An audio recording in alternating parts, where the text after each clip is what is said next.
धन्यवाद साहेब. एक विचारायचं असं होतं, यांनी जसं विचारलं की आपण आता इंटेन्शन डिक्लेअर केलं की मला 200 पाहिजे 300 पाहिजे, पण समहाऊ मला नाही वाटलं की नाही हे मला जे हवंय तसं नाही होत आहे, तर आपण मागे घेऊ शकू? निश्चित मागे घेऊ शकू. कधी मागणीच्या स्टेजला एकदा प्लॅन पुटअप करायचा झाला की मग पैसे द्यावे लागतील, मग मागे नाही.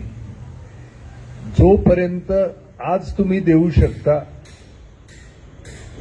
त्याला दर महिन्याला कन्फर्मेशन आहे आणि तुम्हाला मागे घ्यायचं असेल, कारण आज तुमच्याकडून काही पैसे घेत नाही त्यामुळे तुमचं काही नुकसान होत नाही.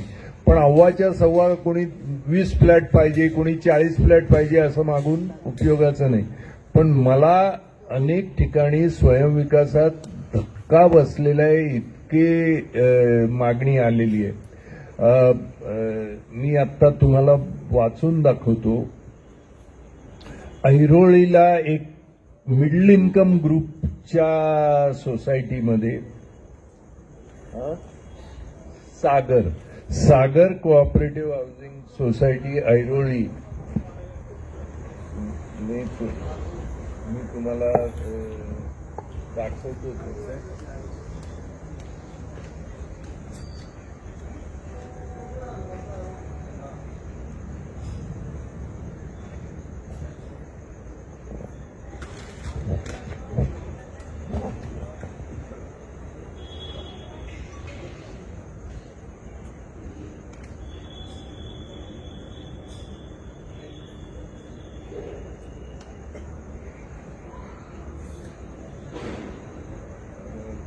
त्यांच्या ऐरोळीला सागर कोऑपरेटिव्ह हाऊसिंग सोसायटी मध्ये मागणी घेतली आणि असेसमेंट ऑफ डिमांड मध्ये टोटल 100 मला वाटतं 150 काहीतरी मेंबर्स आहेत. पैकी 57 लोकांनी एक्स्ट्रा एरिया मागितला. स्वतःच्या नातेवाईकांकरता फ्लॅट्स. इथे यादी आहे तुमच्या यांना मी ते पाठवतो. टोटल मागणी म्हणजे माझा अंदाज असा होता की सगळं मिळून जर 10-15 हजार स्क्वेअर फीट विकता आले तर आपण खूप काही करू. पण मागणी आल्यावर मला धक्का बसला. 52,650 स्क्वेअर फीट मेंबरनी एक्स्ट्रा एरिया करता विकत घेतले. मध्यमवर्गीय लोक आहेत, ती काही पैसेवाले HIGची लोक नाहीत.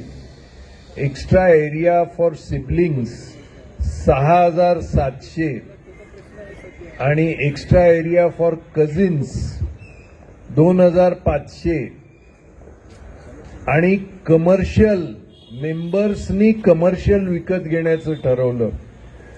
तर मेंबर्सपैकी कमर्शियल एरिया विकत घेणारे 11,950 स्क्वेअर फीट म्हणजे टोटल 52,000 अधिक हे 60, 62 आणि 11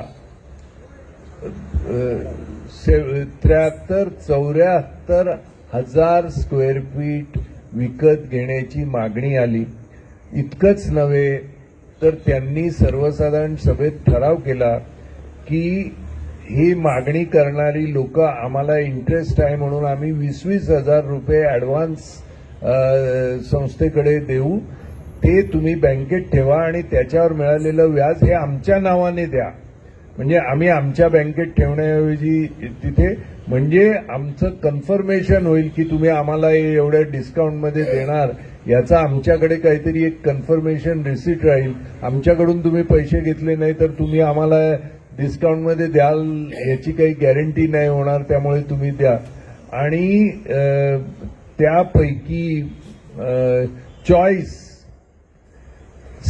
61 लोकांनी चॉईस करता ऑन एन ॲव्हरेज 10 लाख रुपये देण्याचं मान्य केलं आणि त्यातून 6 कोटी रुपये नुसते चॉईस मधून त्यांचे उभे राहिले.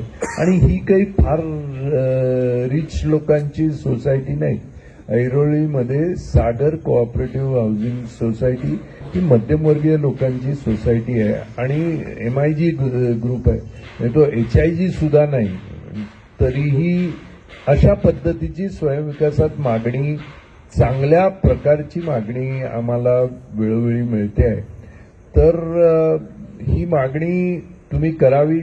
शक्यतो ज्याच्या मनामध्ये शंका असेल त्यांनी मागणी करू नये, कोणावर काही जबरदस्ती नाही.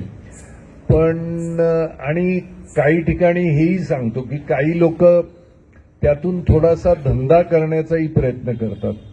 म्हणजे आज फ्लॅटमध्ये 20% डिस्काउंट आहे. म्हणजे 24,000चा फ्लॅट जर मला 20,000 मिळाला तर 20,000च्या फ्लॅटमध्ये मला 20% म्हणजे 20,000च्या 20% म्हणजे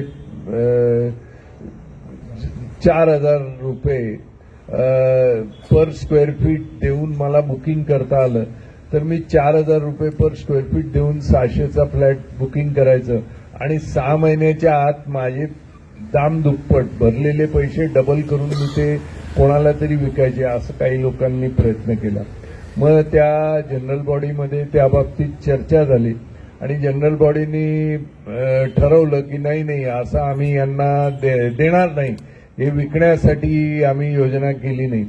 मग मला त्यांनी बोलवलं, त्यांच्यामध्ये थोडासा वाद झाला. विकत घेणाऱ्या लोकांचं विरुद्ध त्यांना विकत न देण्याचं. मग आम्ही त्यातून तोडगा असा काढला की तुम्हाला जर विकायचं असेल तर तुम्ही विकू शकता, पण तुम्हाला 30% डिस्काउंट 20% डिस्काउंट मिळणार नाही. तुम्ही बाजारभावानं त्याला द्या, म्हणजे तोही बाजारभाव कमीच आहे पण त्याने त्याला द्या, तुम्हाला डिस्काउंट मिळणार नाही जर तुमचं हे तुम्ही विकलं तर. अशा पद्धतीनं पण लोक बुकिंग करून मग ते बुकिंग कोणाला तरी दुसऱ्याला देऊन त्यातून 4 पैसे मिळवण्याचाही प्रयत्न करतात.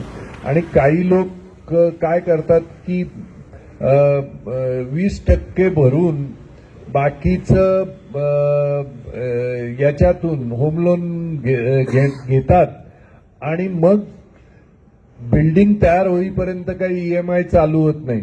बिल्डिंग पूर्ण झाल्यावर तो flat lock stock and barrel विकून त्या मिळालेल्या पैशातून पूर्ण रक्कम भरायची, म्हणजे होम लोन फेडलं गेलं आणि वरचे जे पैसे आहेत ते प्रॉफिट करायचं. ते एकेका फ्लॅटमधून कोणी 25 लाख, कोणी 30 लाख, कोणी 40 लाख कमवलेले आहे. म्हणजे ज्यांना 20% देण्याची ऐपत आहे त्यांनी अशी कमाई केलेली आहे. पण जनरल बॉडीने त्यांना मग तो डिस्काउंट मात्र दिलेला नाही, असंही झालेलं आहे.